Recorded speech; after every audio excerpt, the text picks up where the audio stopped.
இலங்கைக்கு கடத்துவதற்காக காரில் எடுத்து வரப்பட்ட 250 கிலோ கஞ்சா பண்டல்களை ராமநாதபுரம் மாவட்ட போலீசார் பறிமுதல் செய்திருக்கிறார்கள். கூடுதல் விவரங்களோடு இணைகிறார் எமது செய்தியாளர் பிரபுராவ். வணக்கம் பிரபுராவ், உங்களிடம் இருக்கும் தகவல்களை சொல்லுங்க.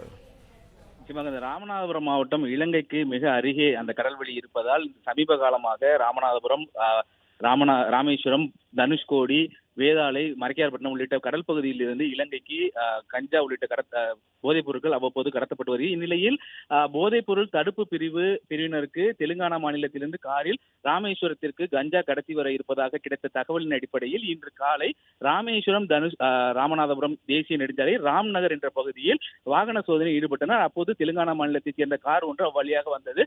அந்த காரை போதைப் பொருள் தடுப்பு பிரிவினர் தடுத்து நிறுத்திய போது அந்த காரை ஓட்டி வந்த கார் ஓட்டினர் தப்பி சென்றார். இதனையடுத்து அந்த காரை சோதனை செய்த போது அந்த காரின் பின்பகுதியில் சுமார் 250 கிலோ கஞ்சா மூட்டைகள் பதுக்கி வைக்கப்பட்டிருந்தது தெரிய வந்தது. இதனையடுத்து அதனை கைப்பற்றிய போதைப் பொருள் தடுப்பு பிரிவினர் தற்போது அவர்கள் மதுரைக்கு அந்த அலுவலகத்திற்கு எடுத்துச் சென்றுள்ளனர். மேலும் அந்த